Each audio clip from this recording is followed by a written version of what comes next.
Clever Hub users, this is Stephanie, and today's video I'm going to show you how to create a group.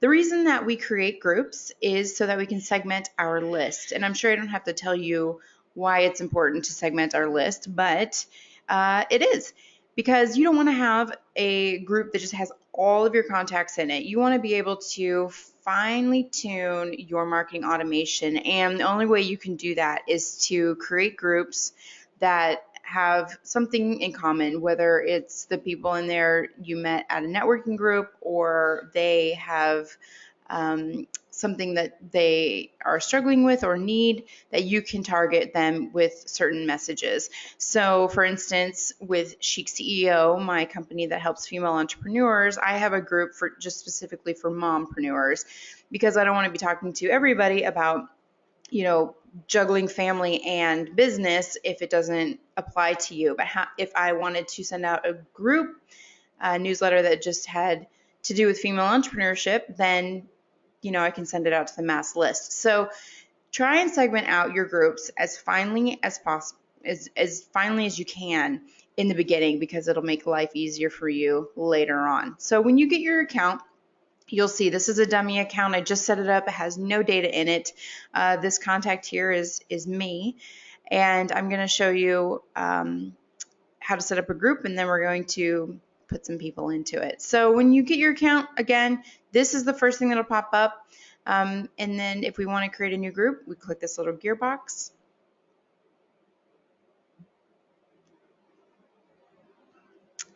And we go over here to Actions, New Group. And I'm going to call my group, Clever Hub. Now you don't have to worry about any of this stuff. This is for your general, reference. If you want, if you're targeting charities, nonprofits, or alumni associations or whatever, it really doesn't matter. Subscribe, it doesn't matter. So just name it. We create our group. Again, I'm going to go over this very high level. There's a lot of settings in here that you can touch upon or manipulate, but I'm just going to show you the high level of how to get this done quickly. So I've named my group. Don't worry about the public description. The public doesn't need to see this. It's just for you. We're going to roll down here. Now, I always set the membership to hidden. The reason I set it to hidden is because your list doesn't need to know what groups they're in. So if you're leading them through a sales funnel and say that you have a certain amount of groups that say things like downloaded the marketing guide or haven't paid their invoices or something like that, they don't need to know the names of the groups they're in. Those are just for your reference. So I always set that to hidden. Put in your PayPal ID here if you're going to use the system to sell things, and click Save.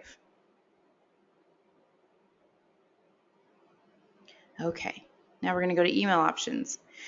When you start to email out a newsletter or a general mass email, there is a test list that you can use. I highly recommend always testing your email messages before you ever send them to your list. If you want that pre-populated, just put in the email addresses that you want in here. So if I wanted to put in, my teammates or something, I could put in Esther here, and she will also get it. So this will automatically populate. It doesn't mean it goes to everybody. You can obviously take them off if you want to when the time comes, but it makes life a little bit easier.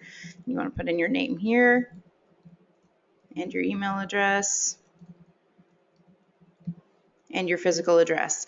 It is against the law to not have a physical address in here, so you must put that in here.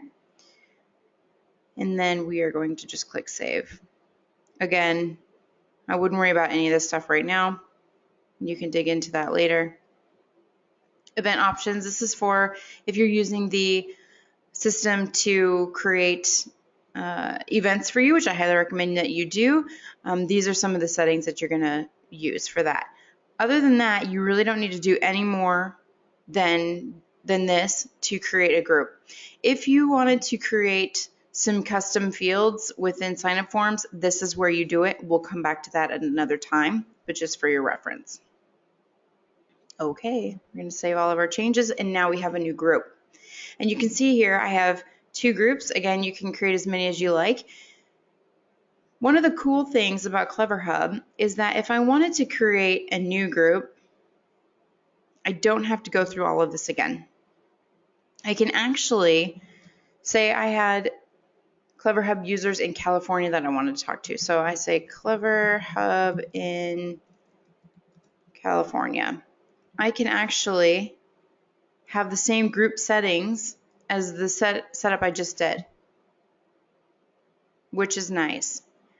So it'll send from the same email address, it'll load in the emails that I want to send tests to, it'll create the group as hidden, all of the things that I already set up, that will happen in this group. So it makes it a lot easier to create new groups in the future.